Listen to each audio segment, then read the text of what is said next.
I'm Nick. I'm Nathan. We're from Campbellsburg, Kentucky, and we listen to Scandal Water on our way to and from school. Welcome to Scandal Water, where the tea is hot and the conversation lively. Your hosts, Candy And Ashley will discuss a peculiar story somehow related to the entertainment industry. This podcast might not change the world, but it just might satisfy your thirst for an intriguing tale. Oh, it's that time of day. Tune in and hear what the ladies say. It's time to bend your ear when the silver screen appears. Stories about the stage and screen and everything in between. So come on and join the fun. The curtain opens in 3, 2, 1. Stories in Scandal Water, it's where you need to be. Stories in Scandal Water, let's pour you a cup of tea. Good morning, Ashley. Good morning, Candy. How are you today? I'm pretty excited. How are you? Same. We are heading into what is going to be a huge episode. I cannot wait. But I'm going to start with a question that may take you by surprise. All right. Have you ever played an organized sport? Yes. Oh, what was it? Basketball. When did you play basketball? Oh, when I was very, very little. I don't even know that it was, I can't even remember if it was a real team kind of thing or if it was one of those after school camps, but my career came to a crashing halt. I got smashed in the face with a basketball and I wore glasses. So I was like, you know what? Basketball's not for me. So that was the end of my basketball That was career. it. I also played an organized Did sport. you? What did you play? Basketball. Basketball. Yes. I made the school team my 7th, 8th, and 9th grade years, and then I stopped going out because I did not have the skill really to continue. But yeah, I was the center. Where are you? What does that mean? Well, it means I wasn't very fast. They said, Candy, stay right here. Right Let here, them come to defend the you. basket.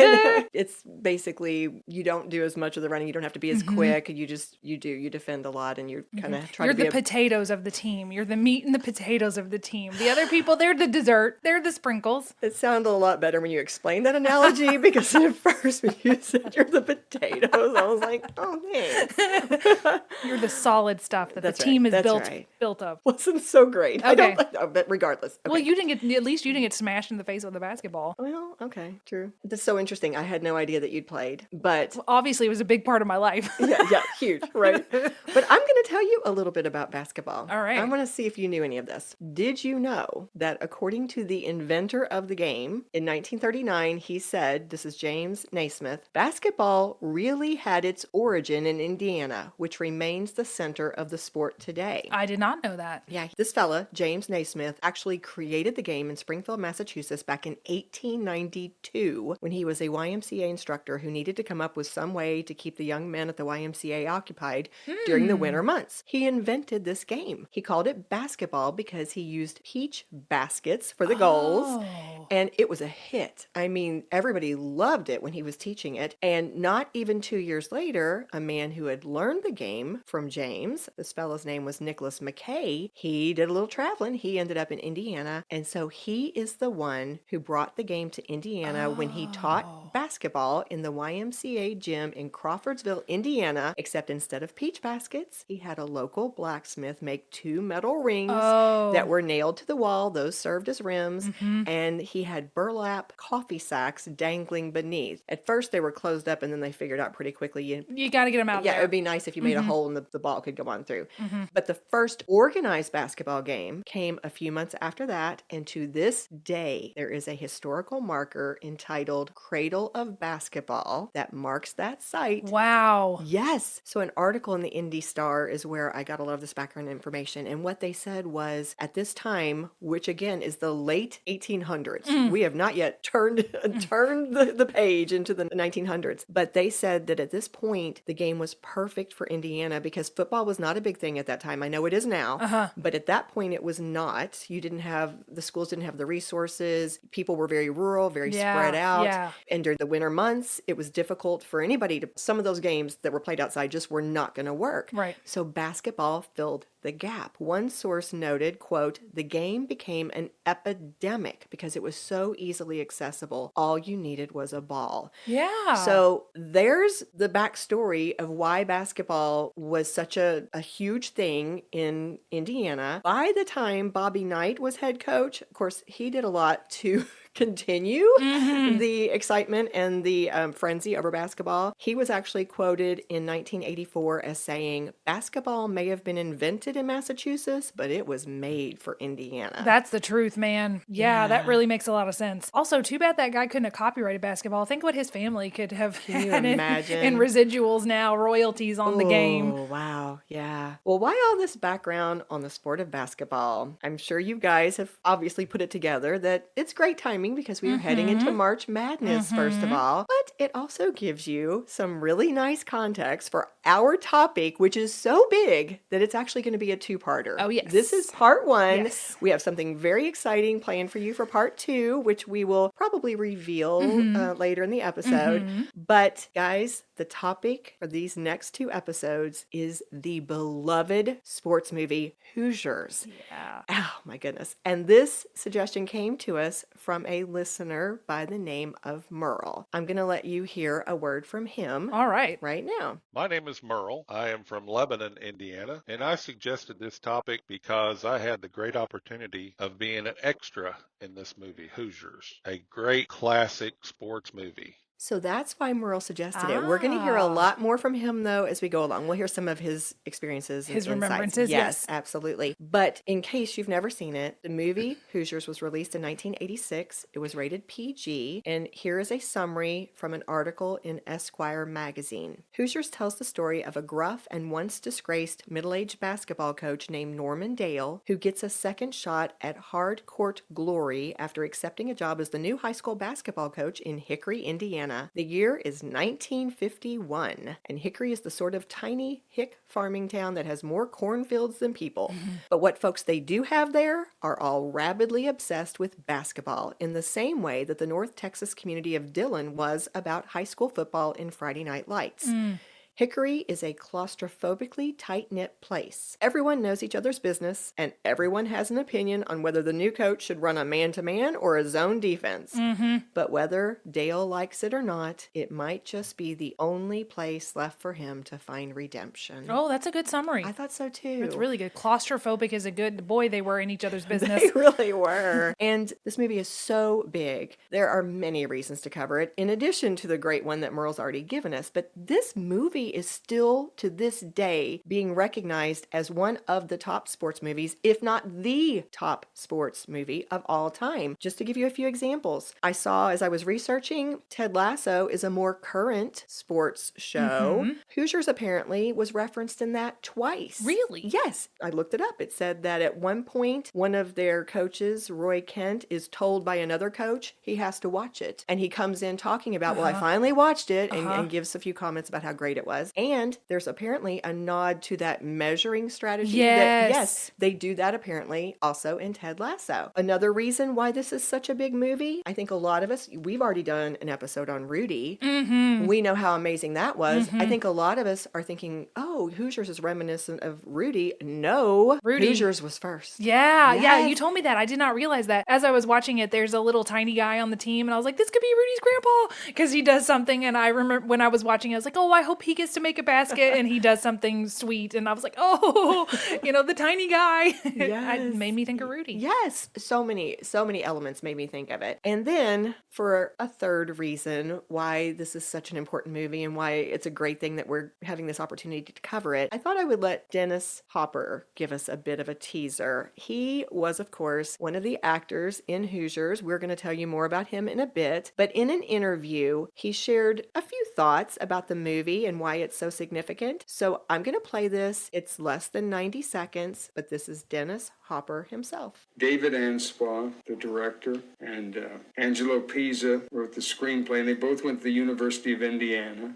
They were both big fans of Bob Knight, who was the coach there, basketball coach there. And this was a true story. This story, actually, James Dean played against this team in Hoosiers, which was, I found out in 1951. It's just inspirational. I have so many coaches come to me and so many players and say, professional teams, that when they get down on the plane, the coach puts it in and they're all watching Hoosiers suddenly. And it's the first time in my career, because I play so many villains, that little kids came up to me and called me coach.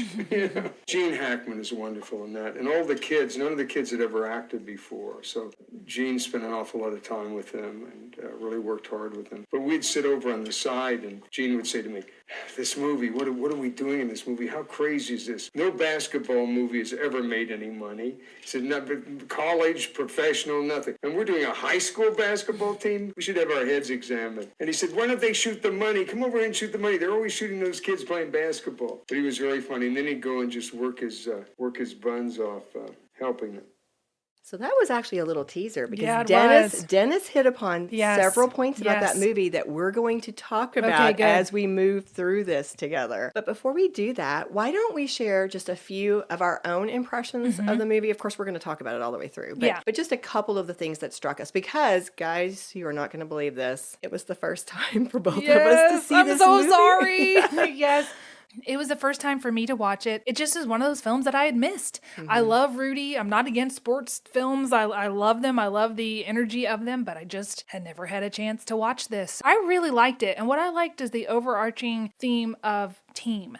Because he really worked hard to make them a team and to get them to work together. So I loved that. I thought there was a lot of cute lines too. Yes. I really admired the talent of the Jimmy Chitwood character. Yes. That one scene where he is making all those baskets while they're just talking, I was blown away by the wide shot, him just sinking these baskets. And I thought, wow, this is incredible. I actually have a quote that I found about the actor who did those shots. And so since you brought it up, I'm going to jump down there and I'm going to find that quote and read it because I thought this was pretty cool. The actor, his first name was Maris. He said, "We actually did the scene in one take, which was kind of remarkable. I think that was my first scene alone with Gene Hackman. It was getting dark, so they had to get the shot. I was nervous because I felt the pressure to get it done. Gene started his speech, but I wasn't even listening to him. I was just concentrating on making baskets. And luckily, I made a lot in a row. When I heard him finish his speech, I thought, okay, the scene's over. I'm done. Then I missed the last shot. It was purely accidental. I just stopped concentrating because the speech was done." Wow. But yeah, that's what he said about, I'm sure we're talking about the same scene. Yes, we are. Yes. Yeah. Those are some really good impressions. One that I jotted down was how taken I was by the opening scenes of the movie because, you know, a lot of times a movie just opens, all it is it's almost, I don't know, it's just putting you in the mood. It's nothing really significant. But when I finished the movie and I kind of thought back, I looked back at my notes and I thought about that opening and so much was established in the first few moments. You had everything from the inspirational music. I felt it. I just felt something watching them drive and hearing that music. It reminded me of Steel Magnolias. The instrumental music reminded me of Steel Magnolias when Annelle is walking through the town. It's a similar intro, which is they're both films in the late 80s. I liked that they show him at a literal crossroads in the title sequence. That's what I was getting ready to say. I thought there were two things that struck me. They were establishing his whole arc. He was at the crossroads. We see him get out of the car and look around and then get back in and he decides which way to go. I was like, how symbolic.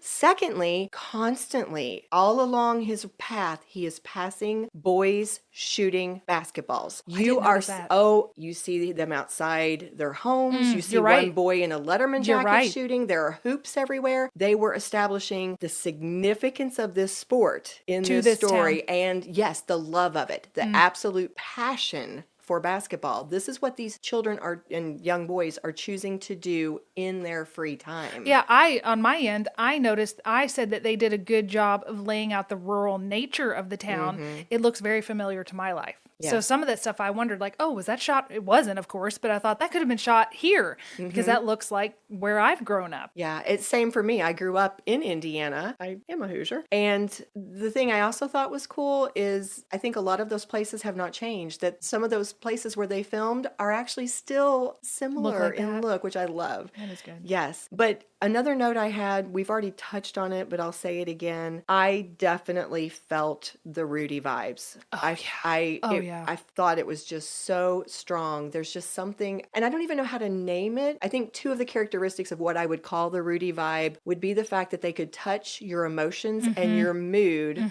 so intentionally and so fast. They had me in it immediately. And secondly, I think it's partly the authenticity. Yeah. Like it felt so real. Yeah. I felt like it was 1951. I felt like I was going along on this journey with this man who had moved to this new town and was starting over, basically, starting kind of a new life for himself. And once we find out why he's starting there, I could see at first I was like, oh my gosh, this guy did this thing, and this is, whoa, how is he allowed to even enter a basketball court? I was going to say that reminds me a little bit of Bobby Knight. Maybe that was a little bit of his influence. He was a little temperamental, a little excited on the court, so maybe that was part of what they drew from. I feel sure they did, because I'm going to tell you about their background. Okay. And IU basketball had a lot to do with this, as a matter of fact. And just a little side note, I didn't have this in my notes, but since you brought it up, apparently one time when they were filming, Gene Hackman came up and threw a chair. Stop. To be funny. Like, everybody like stopped and looked at him, and then he started laughing, and they realized he was basically doing it. Yeah, doing Bobby. he was making a joke.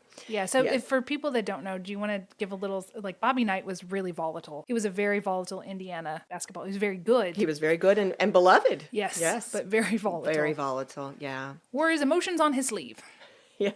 Well, we've shared just a few impressions. We, of course, are going to, I'm sure, share a lot more of our thoughts as we go along. But I thought this might be another great place to pause and let Merle have a word with us. I asked him a memory that stood out, and here is what he said. In the movie, during the regional game between Hickory and Linton, Ollie had gotten fouled and had 2 shots. He made these shots a granny style through his legs. There was a shot underneath the scoreboard where me and my brother actually got about 4 seconds of screen time. That's the memory that stands out the most. When I sent a message to Merle to thank him for sending all of these clips, I told him that actually became a memory for me too, because I had seen his pictures and he had shared that with me. And when I was watching the movie, I you saw see him. him? I was like, there he is. There he is. I know him. Well, that reminds me, because my friend Duke Lowe was also an extra in this, and we've been friends for a very long time, a couple decades now, and he had told me about being in this film, but since I'd never seen it, I always thought, oh, I need to watch it so I could, but I was worried because what if I don't see him? What if I don't recognize him? Boy, I recognized him immediately. And he told me he was around 47 years old when he did this, and he played one of the, what do you call it? The announcers that sat in for the regional game. And he said that when he he saw like a few seconds of himself, and he was so excited to see himself on the screen. But I was excited to see him too. I was like, yeah, there he is. Absolutely. Yes, Merle shared that it was kind of a family affair for them. His siblings were there with him too. So I think we might even mention that at a different part. So to talk about how this all started, I think this is absolutely fascinating. I had no idea about this until I started researching. If you've not heard this story either, I think you will find it as fascinating as I do. I'm going to let Merle share this with you first. Okay. Hoosiers was based loosely on a real story about the Milan, Indiana high school, small high school that went from nothing to the state championship. That to me in itself shows that anybody can achieve greatness. Actually, had you ever heard of this event with the Milan High School, the Milan Miracle, they call it? I had not, no. I had not either. You all, this is the coolest thing. Okay, here we go. I'm going to give you the backstory. The game was actually played in 1954, not 1951 as in the movie, but it is referred to commonly as a David and Goliath game. According to Bobby Plump, this is the real life person on whom the character Jimmy Chitwood was loosely based. Bobby said in this little interview that I got to watch that in the town of Milan, they had a population of around 1,100 at this time. Wow. But their gym had 1,000 seats, and they had 1,000 season ticket holders. What? This is how big basketball was. Wow. Yes, they were a very small rural place. Basketball was huge. So what ends up happening is their underdog team from Milan, that again, it was a rural place. Their school population was about 160 kids, goes on to defeat this powerhouse. The school was called Muncie Central that had a school population of about 1,500. Wow. And they did this at the Butler Fieldhouse in front of 15,000 people. According to a Ringer article, it is still considered the biggest upset in the history of Indiana basketball. Wow. So again, they still refer to it as the Milan Miracle, and I don't think we can overstate how big this was. In fact, the same fella I just referenced, Bobby Plump, that Milan player upon whom the character Jimmy Chitwood was based, he talked about it briefly in that YouTube short that I just mentioned. The name of that is Meet the Real Life Jimmy Chitwood of Hoosiers. So here's about 27 seconds where he talks about the significance of the event. The Indianapolis Star did a survey of the most important sports event of the last century. And the Milan Muncie Central game was number one.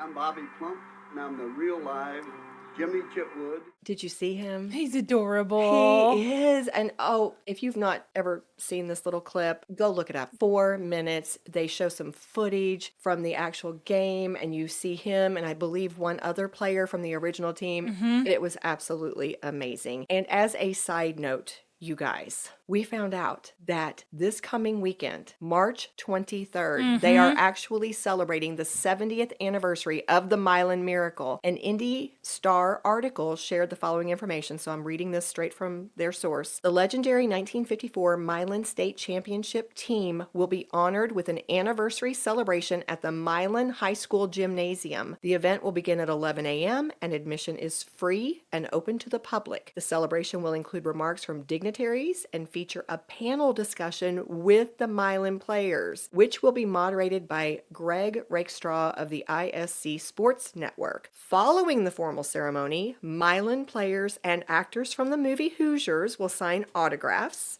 That's so exciting. Merchandise from the Milan 54 Hoosiers Museum will be available for purchase, and the museum will be open to the public from 8 to 10 a.m. and from 2 to 4 p.m., which is before and after the ceremony at the high school. You guys need to go. I'm going to recommend. Yes. If you have the opportunity to go, this sounds like the best thing. It sounds so exciting. I'm going to reach out to the Hoosiers fans that I know about and say, you guys need to go to this. Yes, absolutely. Well, Angelo Pizzo attended IU, and while he was there, he became friends with David Anspaugh because the two were fraternity brothers. Aw. Both of them had heard the Underdog story about the Milan Miracle so many times growing up. In fact, here's a quote from David about it. I grew up in a small town in Indiana, and the story of Milan was such a great story to grow up with. I played on the varsity basketball team. Every coach in every small town would drag out the Milan story to try to inspire you. Yeah.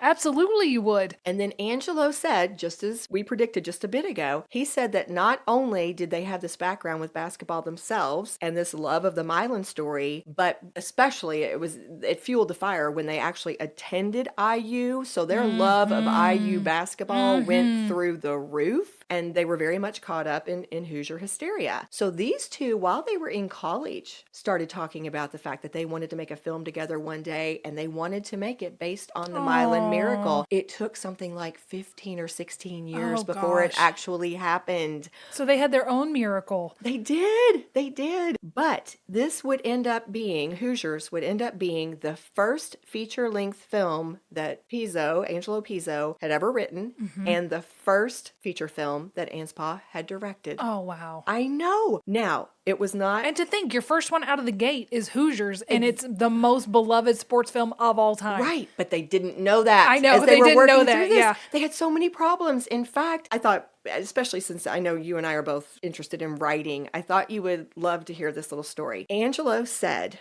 that when he decided he was going to write the screenplay, quote, I went to Ripley County and took a bunch of notes. I talked to a few of the Milan players, and what I realized after those conversations was that I could not do the Milan story. The first thing I learned in Screenwriting 101 is that the essence of all drama is conflict. And when I talked to the first player, I asked him how all the players got along, and he said, we all loved each other. And when I asked about the coach, he said the same thing, that he loved everybody, and we loved the coach. It was then that I thought to myself, this could be the most boring movie of all time. So when they say that it was loosely based on Milan, that's why. It was 100% the inspiration. Yeah. It's what fueled their whole idea, but they had to change everything around. Well, Angelo, I'm going to give him the credit because he was the screenwriter. He had to change this whole story. He had to invent new characters. He had to invent these new plot lines. So here are a few examples just to give you an idea of a comparison between real life and the movie. In the movie, we had a head coach named Norman Dale who was single, he was outspoken, he was middle-aged, and he had been suspended years ago for punching one of his star players. I can't believe he did that. When I they said what he know. had done, I was like, what? You punched the kid in the face? They built a suspense though, because I They kept did. wondering, what did he do? And then when I found out, I was like, oh, how are you coaching? How are you, How dude? is this happening? But in real life, the soft-spoken head coach, named Marvin Wood, was only 26 years old and was married with 2 kids. Aw. And he actually had already, this was his second year on the team, he had already taken his team the previous year pretty far along the path. So the circumstances were very, very different. In real life, there was no assistant coach, while, as you all know, in the movie, we had Shooter. Angelo Pizzo said that he created the role of Shooter, which was played by Dennis Hopper. And if you've not seen it, or if you're trying to identify who he was the fella who was the town drunk, who was also father to one of the players, Yes. Everett. And when Angelo created that role, his intent was that it would be very small. Really? Oh yeah, he thought it was just going to be some small little thing just to kind of show us something about Coach Norman Dale. But he said as he was writing, he literally saw the character develop into that a happens more sometimes. significant role. Yeah, he said when he started seeing how they interacted with each other, he realized he needed to build this. And you guys, Dennis Hopper ended up with an Oscar nomination for that part. He Isn't deserved that it. It was cool? really good. Yes. Another example, in the movie, Jimmy Chitwood sits out half the season because he is so upset over the death of the previous coach. And again, kind of jumping around a little bit, there's a scene towards the end of the movie where he says he wants to make the shot. He says, I'll make it. And he's really confident. In real life, this fellow we've already talked about, Bobby Plump, he played the entire season. The previous coach was alive and well. He had just been fired because he had ordered new uniforms against the superintendent's orders. That was it? Yeah, he was fired for that, and he was a beloved coach. So everybody was mad about that. They were mad, but he was alive and well. Bobby Plump told the Washington Post in 1995 that I was a very shy kid. I never would have said, I'll make it. He was like, whatever happened in that huddle was not the way it would have played out. That's not real. Yeah. And it was cute because Angelo Pizzo commented in an interview that the only real similarity between Bobby and Jimmy was that they were both the team's only star shooter. But one thing that was a nice similarity, Bobby commented in that YouTube short that he loved how the last 18 seconds of the game in the movie did mirror what happened on the floor. What really happened. Yes. And that they chose to end the movie with the same shot that won them the Milan team, you know, the championship. So that was very cool. That is very sweet. Yeah. But I gotta say, he did a really good job of inserting conflict because as I was watching it, I made notes, again, since I didn't know what was going to happen, but where we talk about, there's a quote where the guy says, the slate's clean here, which tells me that there's a troubled past. Yes. Coach died, so Jimmy won't play because he was like family. It was good exposition delivery. Another quote, it's got to work out this time or that's it for good, which is a good layout of the stakes. Yes. Zone defense is the way it's always been. Need Jimmy Chitwood or they're sunk. The stakes are high. And then when they ask him, I forget what it is, I just wrote, he gives them nothing, makes him mysterious. You know, like they want Gene's character to say something or to give them some kind of clue, and he just doesn't say anything. Like, I don't need to tell you anything. Right. In fact, he was pretty almost abrasive. He was. When He really when was. It started out. But no, you're right. We not only get to see him change as a person, but to piggyback on the point that you just made, they continued the stakes being high because he had already said, this is it. If this doesn't work out, this is my last chance. And then you see that the town is trying to kick him out. Like it's almost over for him. Yeah. So I have in the one thing, small town folks are small town. They're settled in their ways and don't you go messing it up, mister. That's a summary of how they felt about him. Yeah. But I got to say about when Barbara showed up, I said, not a good start with Barbara. I bet they become romantic later. Yes. But I also want to say, I do admire the no BS of the olden days where he says, I thought we were going to be friends, and she doesn't answer. She doesn't like him. She doesn't have to. She can be cordial, but I admire somebody that's just cordial. Like, I'm not going to like you and I don't have to like you. Well, of course she likes him later, but I like that. No, they were very open. I found an example that illustrates your point too. It was when that fellow was filling in as the coach and Norm comes in and he starts out by saying to him, let's be friendly here. Yeah. First of all, my name is Norm. Secondly, your coaching days are over. Yeah, I know. I was like, what? I know. That's what you say to this guy who's been like keeping the team afloat? Yes. Sorry, bye. Get Yeah. out. I don't have to be friendly here. I'm just going to say what I'm thinking. Mm-hmm. Yeah. Wow. Although I will say, for Barbara to be so upset about basketball, she sure did go to every game and sit there and look grumpy while he's playing the game. She looked mad the whole She time. did look mad. But now I think they explained that though, right? Because her mother was so caught up in sports and Oh, was is that obsessed why? with it. And so Okay. I think she had to go with her mother. I just thought she was going to be judgy and just give him the stink eye, like, I'm watching you. You better be good. But to move back into this, we were talking about Angelo trying to write the script. And he said he realized that he could not keep the story the way it was. He was going to have to change it. So now he's got more of a vision of what he wants to do, but it was still not easy. There's another quote. This is something that he said when he was on the Talon Time podcast. Mm-hmm. When I first started, let me put it this way. It was a nightmare. We had a summer home up in Michigan City, up on the southern tip of Lake Michigan, and I went up there for 10 days, 2 weeks, and I went completely nuts up there. And I say that in a really negative way. I maybe came up with 3 or 4 pages, but I had boxes full of short, torn up, and crumpled papers. Everything I wrote, I completely disliked, and when I drove home, I said, I quit. I'm not a writer.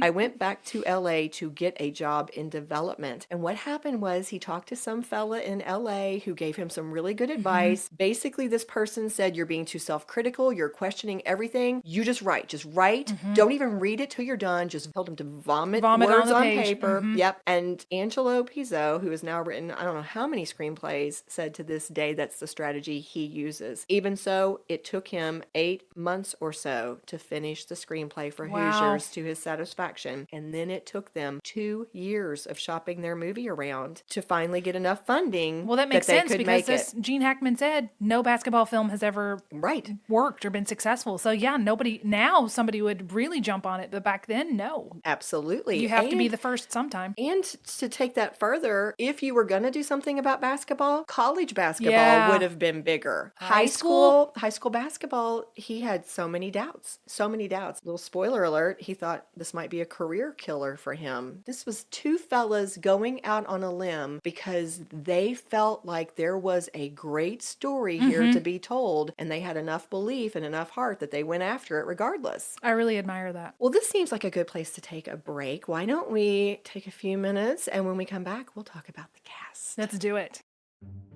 Where do you sip your Scandal water? Do you catch up on the tea while folding your laundry? Sitting at your work desk? Working out at the gym? With the new year, we are also ringing in a few fun changes at Scandal Water, and one of them is including more listeners' voices in our episodes. So send in your shout out telling us your first name, your hometown, and where you are or what you're doing when you listen to Scandal Water, and you just might hear a voice you recognize starting one of our upcoming 2024 episodes. Email your audio clip to scandalwaterpodcast@gmail.com. The voice memo app on your phone will work just fine. Cheers! And we are back to talk about casting, starting with Gene Hackman as Coach Norman Dale. Oh my goodness, he was so good. He really was good. Although I think it was satisfying. We said that he was abrasive in the beginning. I was a little taken aback. I had a hard time kind of liking him in the beginning. Me too. But I did think they did a really good job of taking him through that arc so that Yes. by the end I did like him. Yes.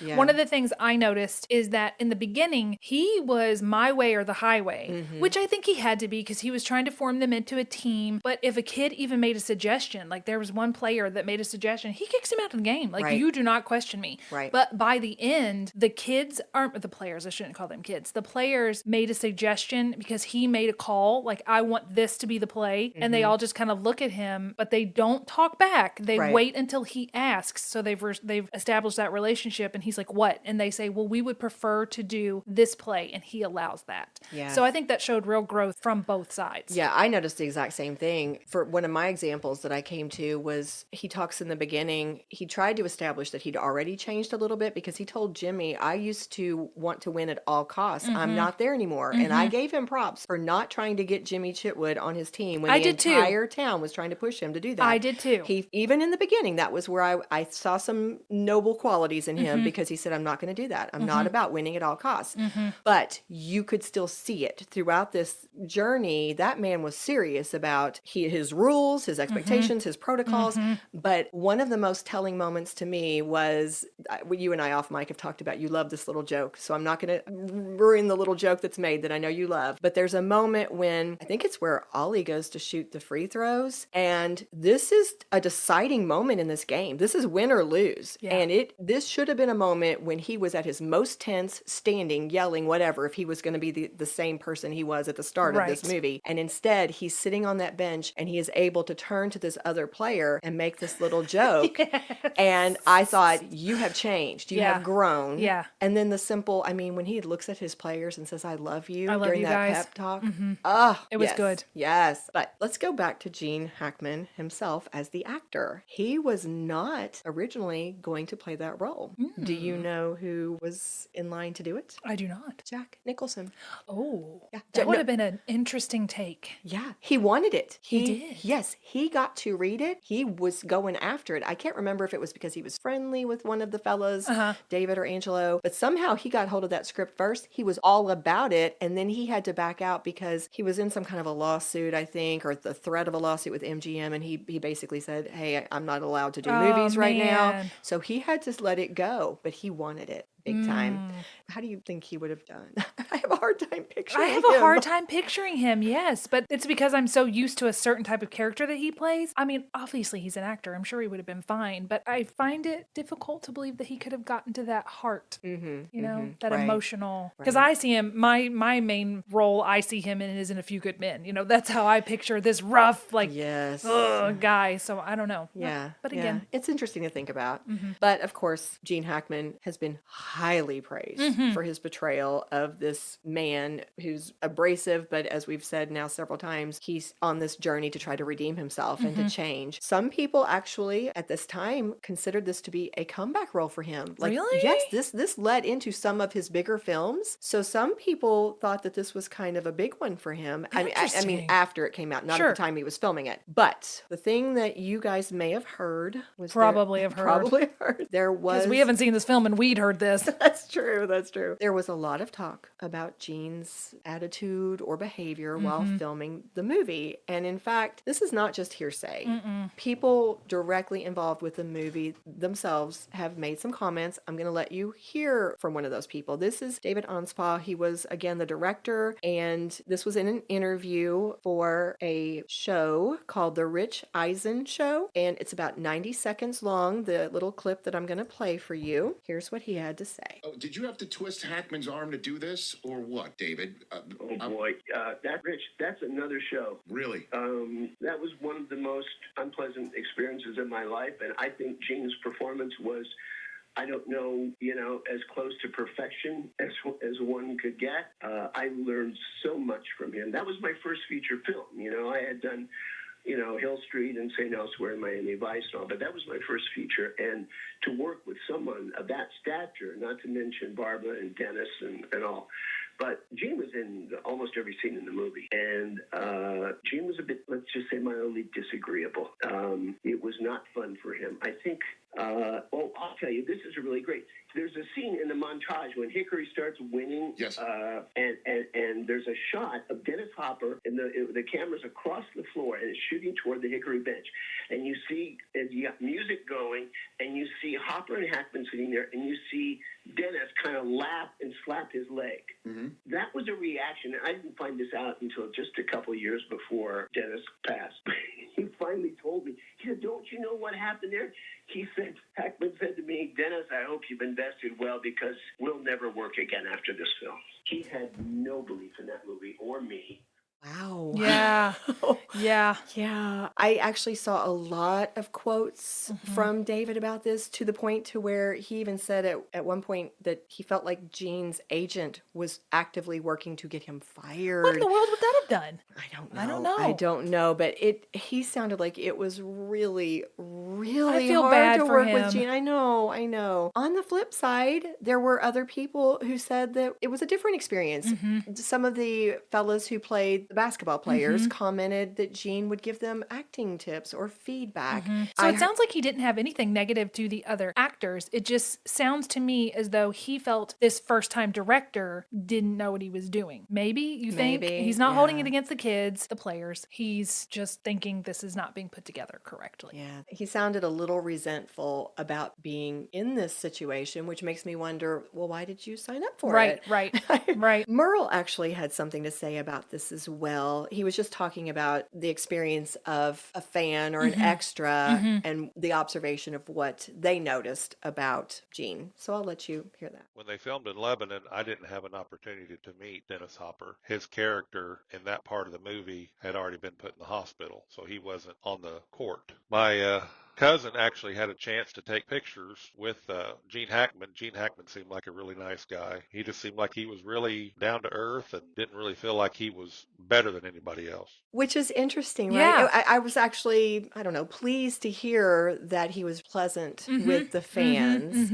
Me too. But it was interesting to hear those two very different perspectives. Very different. Just as a little teaser, next week's episode is going to offer an opportunity to find out a little bit more about this situation. So that'll be something maybe to look forward to for next week. But let's move on to Barbara Hershey. Barbara played the role of teacher Myra Fleener. She's the one who is very protective of Jimmy Chitwood because of his family life, and she also becomes the love interest for Gene Hackman's character. Sadly, there's also been a lot of talk about Barbara and how it was not the best experience for her either. Is this pre or post Beaches? Do you know? I don't know. Should we look it up real fast? Well, the internet tells me that Beaches was after this. Okay, interesting. Well, both David and Angelo had a few comments to make about Barbara's participation in the movie as well. Here's what David said.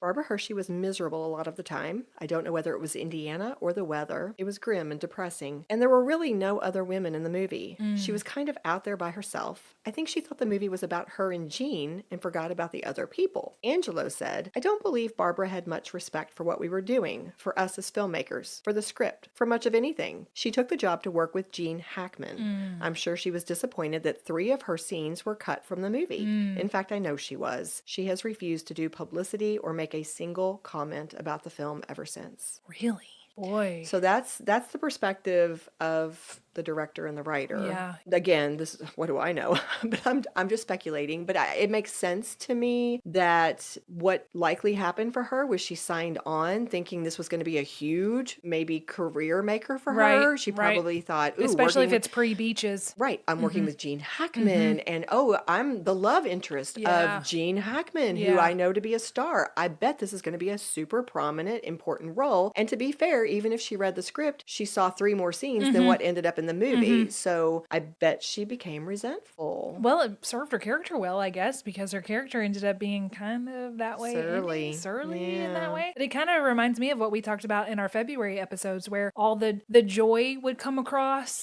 And I think maybe a little bit of her inner true feelings were coming across in her character. Now, it sounds like the players had a wonderful time. So we love their scenes, but the scenes with her, you can kind of feel, it almost feels like it's more than her character. Like it's more personal, the discontent. Yeah. And unpopular opinion, I didn't really feel their relationship. That could be because of the cut scenes. It absolutely could be. Absolutely. Well, let's move on to Dennis Hopper. As we've already said, he played Shooter, and he, according to different people, especially the young actors who were the basketball players on the team, they have said they very much enjoyed working with Dennis. He would hang out with them. He would play cards. One actor commented in an interview that Dennis had just recently gotten sober himself, so he was very careful to drink only soft drinks, but that he was fun to hang around with and he would tell lots of stories. And it was, honestly, I can't recall now, it was either David or Angelo, but one of the filmmakers commented that because of his own struggles, this person thought that it really helped Dennis relate to what Shooter went through in the movie as he tried to deal with Shooter with his alcoholism. And it was also shared, and I think this was Angelo, that originally they wanted Shooter to show up during that final game, but it was Dennis who insisted because he knew, he said, that's not true to this situation.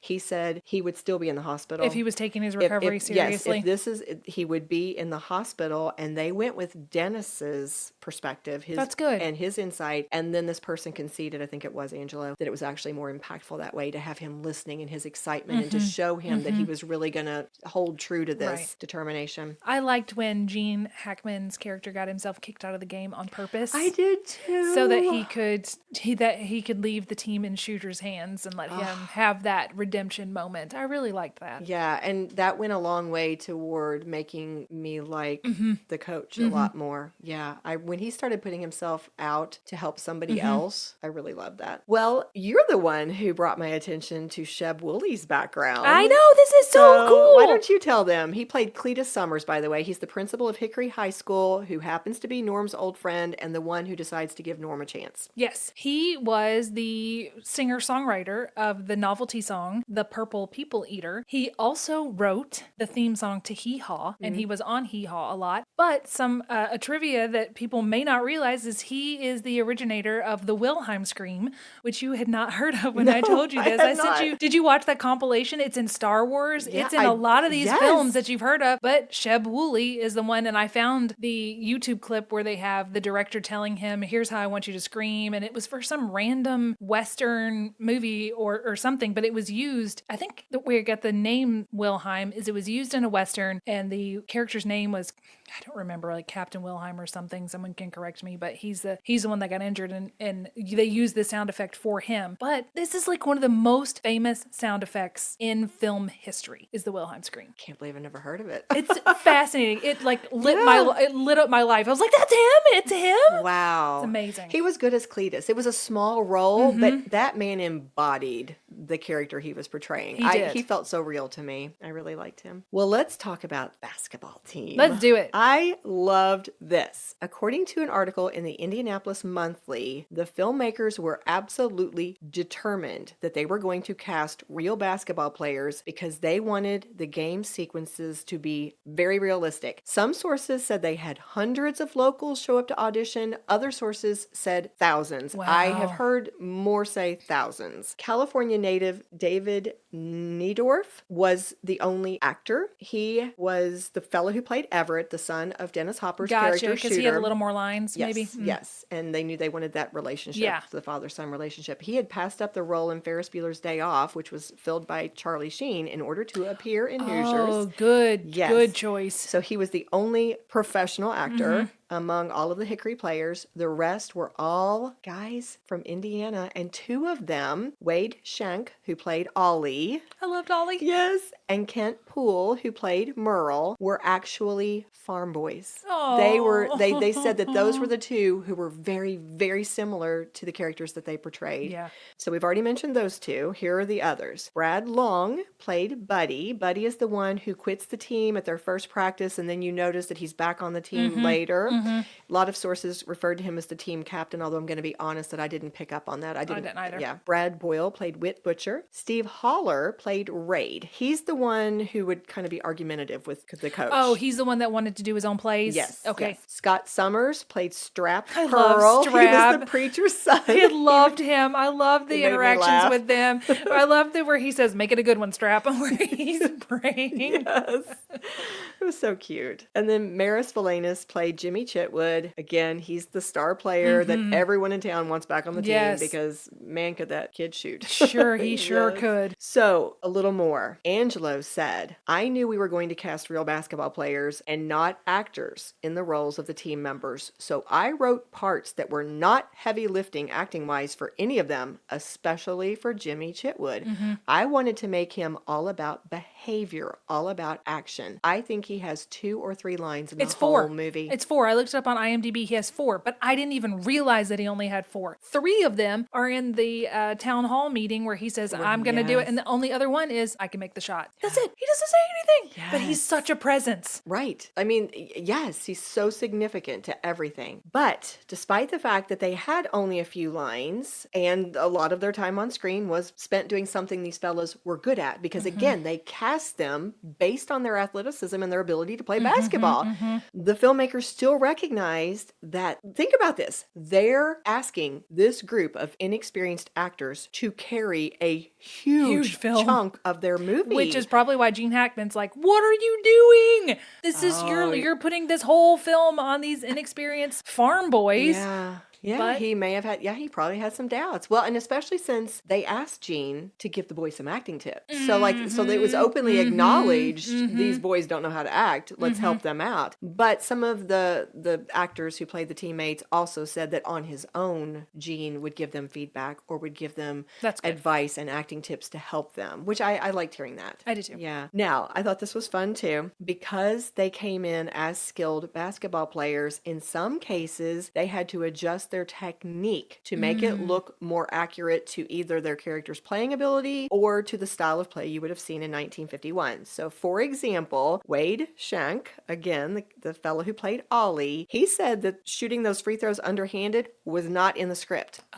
Yeah, here's how he tells it. I was trying to figure out how to make my shot look bad. Because when you've been to basketball camps and taught to do everything right, it's hard to look like you don't know what you're doing. Because remember, he was the manager. He wasn't supposed to, he wasn't the one out there on the court playing, right? Okay, continuing his quote. So we were talking about it and someone said, what about an underhanded free throw? And that's what happened. They just went with it. I wrote in my note, sweet Ollie, I hope he hits a shot. And then, yay, Ollie, the first tiny underdog, Rudy's grandpa.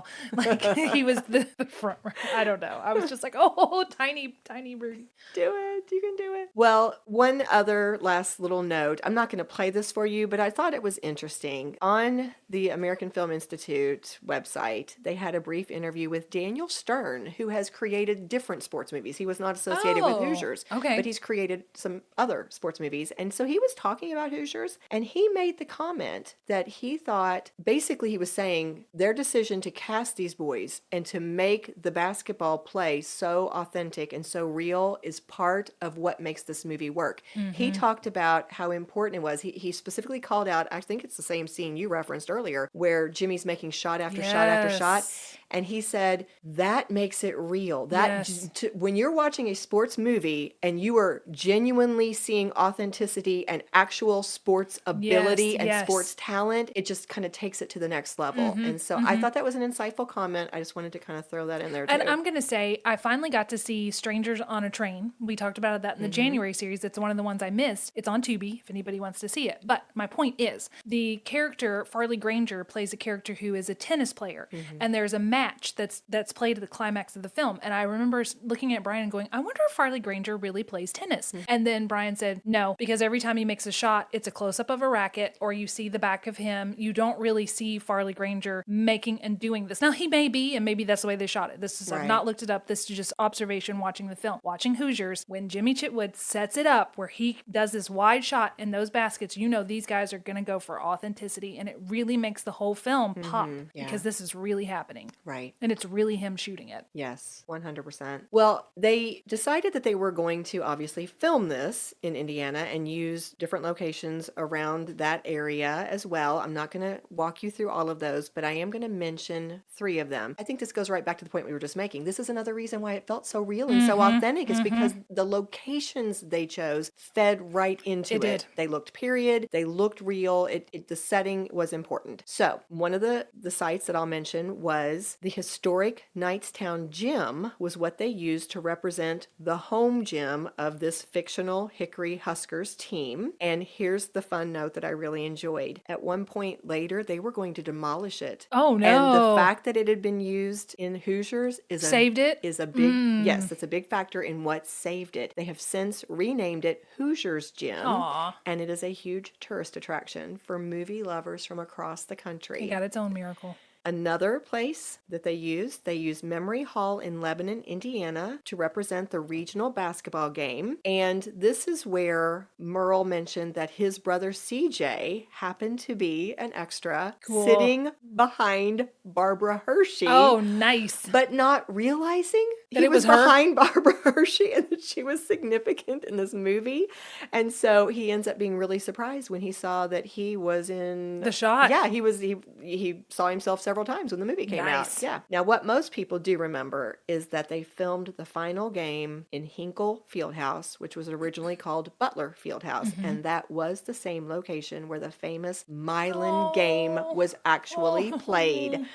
Now, this is a lot of information, but I'm going to read this directly from Angelo's words because I love this. We were blessed by the number of extras who showed up throughout the film, except at Hinkle Fieldhouse. We expected a lot of people, but when we put out a call, only 200 or 300 people showed up. We didn't know what to do. We thought we wouldn't have an ending. We had to shoot one little corner that day and desperately tried to figure out other ways of getting people in. A crane operator came up with the idea of scheduling a game between the top high school teams in Indianapolis and then shooting the crowd afterward, which is what we did. What we had planned to shoot in 4 days, we ended up shooting in a day. We still had only about 1,000 people, and we had to move them from corner to corner and shoot real tight. So they literally would get the whole crowd everybody to stand up and move 3 to a feet new to the spot. left. I thought that was amazing. It is cute. It also reminds me that gym, one of my very favorite parts is how he took them into that gym, and you can see they're looking around, they're awestruck, and he gets the same measure. He takes out the measuring tape and he says it's the same measurements as their home gym. Yes. So don't be intimidated by the size. I mean, he says, but it is big. Yeah. But I like that he showed them it's the same guys. Yeah, Don't be intimidated. That. That was such a good move. This is where your friend, our friend, I actually friends with Duke as well. Yes. This is where he shared a little memory from his time being an extra. He said, quote, I remember going to see the movie and was blown away when it came to the final game at Butler Fieldhouse, and the camera did a quick scan across the guys doing the sportscast, and my image was one of the first that showed up just long enough to see it as the pan started. I was thrilled. I know. I love that. So we've already previewed this a few times, but let's go ahead and flesh this out a little bit more. There were some big cuts made to this movie, and here's why. As they were in their final stages of editing their movie, there had been a lot of, doubt placed on them. I mean, not just Gene and maybe some of the actors or some different people. The team at Orion were not super excited or super hopeful about this movie either. So when they had this screening, when their movie was kind of toward their final stages, it was such a relief because the Orion team actually ended up loving the movie. Oh, that's good. Enough that they said that Angelo and David could keep the title they were pushing for, which was Hoosiers, because all along they had said, nobody knows what a Hoosier is. We don't want you to name this movie Hoosiers. And they were trying to get them to change the title. To what? I don't even know. I think I saw it, but I don't recall. But the point is, they said, you know what? We're going to let you keep your title. But they still insisted they were not going to put out a movie that was about 2.5 hours long. They said, you've got to get it down to 2. Gosh, that's And so awful. according to Angelo Pizzo, he said they had to cut some of the best scenes Yeah. in the movie. Yeah. Here's a little quote from him. A big chunk of what was taken out was the relationship between Myra Fleener and Coach Dale. There were 2 more scenes that preceded the kiss scene, which formed a natural progression in their relationship and would have made their kiss seem more organic rather than pop out there. And then another example, this is not from his words, but just to tell you, they cut the scene that explains how Buddy ends up back on the team after he had quit during that first practice.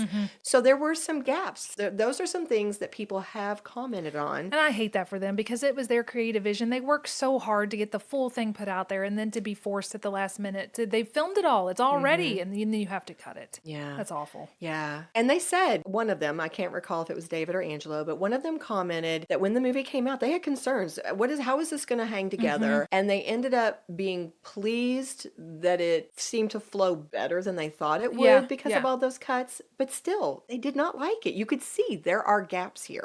Yeah. Just think if they had been allowed to release their version of it. I mean, it's so popular now. It could have been stratospheric in their full vision. Yeah. Well, Hoosiers was released on November 14th, 1986 to great critical review, cuts or not. Nice. Roger Ebert wrote, Hoosiers works magic in getting us to really care about the fate of the team and the people depending on it. In the way it combines sports with human nature, it reminded me of another wonderful Indiana sports movie, Breaking Away. It's a movie that is all heart. Oh. It made $28.6 million at the box office. I don't think I mentioned this, but their budget was about $6 million. Good job, guys. Right? And after it made all that money at the box office, it went on to become a home video smash, which means a whole lot more money. Yep. And as we've already said, Dennis Hopper got an Oscar nomination for Best Supporting Actor, and Jerry Goldsmith, his music, was also nominated for Best Score. It was a good score. Neither of them won. Armchair Psychologist. That brings us to the armchair. Okay, my goodness. Now, this has been a supersized episode. It has been. It has been. And I know that I want to make sure that we have the opportunity to share other thoughts that we've not yet had a chance to say about the movie itself or any of the other points that we've touched upon. But I thought, if this works for you, Ashley, the big question is why so many years after this came out, why is it still beloved? Why is it still among, if not the best sports movie of all time? And I thought I would read to you 3 different ideas about why it might be so enduring. Okay. And let you respond to that. Okay. From Angelo, what I think makes the film different is the period. Athletics today is so rife with problems. Money, drugs, egos. All of those were largely absent back then. There's a tremendous nostalgic feeling for a time when there was a kind of purity of purpose, a simplicity to life. It's very appealing to live in that world for 2 hours. I like that. Okay. From Esquire magazine, loosely based on the real-life David versus Goliath story of the 1954 Milan, Indiana high school squad that defeated a much larger team from Muncie Central in the state championships, Hoosiers is a classic underdog tale. But if you squint just a little, it's also about Truman-era small-town values, the can-do American work ethic of the time, a slow rhythm way of life that would shortly die out, and the kind of second chances that only come when you're about to throw in the towel. And driving the film's message home is a pair of heavyweight performances that may not be all that subtle, but are still knockouts anyway. If Hackman is the heart of the movie, Hopper is its soul. Wow. I cut out just a little bit in between, but that was their basic idea. And then the last theory is, I'm not going to read a quote, but I'll just kind of name the idea, which is the writing. They talk about the fact that Gene Hackman's pregame speech, his little pep talk, is one of the greatest in the history of sports movies. And in fact, they made the comment that that pep talk will play over stadium and arena jumbotrons all the time, even today. Yes, like especially if you get down in the home stretch and you need to rally the team and get everybody excited. And to give another example, they talk about the fact that when Kent Poole is the actor, he played Merle, when he delivers that famous line right before they go out to win, let's win this one for all the small schools that never had a chance to get here. Those are 2 examples, they said, of writing that just really elevated this. So those were 3 theories. What are your thoughts? Can it be all 3? Absolutely. I think it's a combination of all 3. One thing that you and I talked about off mic is I watched Hoosiers on Thursday night. Friday night, I went to my very first, I have worked at my local high school for a very long time, but I'd never had the time or made the time to go to a basketball game there. Yeah. But my friend who's appeared on this podcast before, Kennedy, she played Helen Keller with me in The Miracle Worker. She was playing and she's a senior. Aww. So I thought, and another friend who I was recently co-directed in Beauty and the Beast, she was a cheerleader for the opposing team. So my loyalties were a little split there, but I wanted to go see both of these girls in their element. Yes. And I went, and it was such a thing to watch Hoosiers and then go to this game, because do you know they went into triple overtime? Really? We left after second overtime because, first of all, we had someplace else to be, but my nerves were just like, I can't Google this and see who wins. So I was like, I can't handle this. It made me realize I come from a small town. Everybody in the community was there. People were walking in. They were like, hey, how you doing? And it was a place to socialize, and these girls were working so hard. But my point is, Hoosiers represents what it is still like to go to a small town basketball game where this is the social event. This is what we do. This is how we pass time. This is how we see each other. This is how we support the local team. We are invested. And we are so invested. We emotionally root for, invested. Yes. But it was just fascinating. And I think that's what Hoosiers captured. captures. You don't see this. You don't see this represented, this small town love of the game and the adrenaline and the electricity that you feel in this room. So it was a really good experience for me to have the film and then go have it in real life. So your point being, you made several beautiful points there, but I'm going to state another one. It's still relevant today. Yes. There was one quote where you said, and I don't remember what part, where you said it's an old way of life. It doesn't happen anymore. I'm here to say it does still happen. Well, I don't think he was talking about the sport or the feelings about the sport. He was talking about, I think, some of the life in a small town. For example, I think that part about, of course, remember this was 1950s, so we didn't see a lot of the moms. We didn't see a lot of, obviously nowadays women are in the middle of everything, but at the time that they were representing, it was all dads, right? Yeah. They showed that all the dads were coming to all the practices. That part was real. In the Milan situation, fathers and parents were coming to all of their practices and had opinions about things, and that was, I think, something that the new coach, the one that very loosely, Coach Dale represented, that's something that he did change. He was like, hey, look, we're going to close our practices. I don't necessarily think we all have to be here, but that was their level of involvement and investment, and the way that life ran a little differently because people had a little more time to get involved with the community. I'm now editorializing, but I think nowadays people are so caught up in so many different things that they don't necessarily come together as a community around one or two big things the way that they did back then. I think there was a lot of unity in their shared experience. Yes, their shared experience, their shared beliefs, their shared value of this sport. And, this thing that they loved collectively. But I think that's my point, is Hoosiers captures the real, authentic feeling that people have for small town sporting events. Yes. It is. Yes. It is. It's just a beautiful slice of life. Yeah. So before we close, Ashley, I want to open the floor again. If we have any other thoughts we want to share about the movie itself, our own impressions, here's our chance. A couple things that I didn't point out before. I thought the barbershop quartet singing the national anthem was really cool. Yes. That's not typical. And I loved that the story of what David did, just being the whole prayer. Like, here's what David did. That's it. He took out the stone. There we go. Amen. And I thought that it was really cool that the team was not jealous of Jimmy. They wanted him to take the final shot to win the game. It showed extraordinary sportsmanship. I just really, really liked that. Yes. I think something that I would like to add that I haven't had a chance to say yet was how important characterization and relationships, I think, were to this movie. We've already said that this was a movie about second chances, but as I started to ask myself, okay, Candy, if you were going to name the theme of this, how would you express it? And this is what I came up with. Change may be hard, but it's possible, especially if you have the support of people who care about you.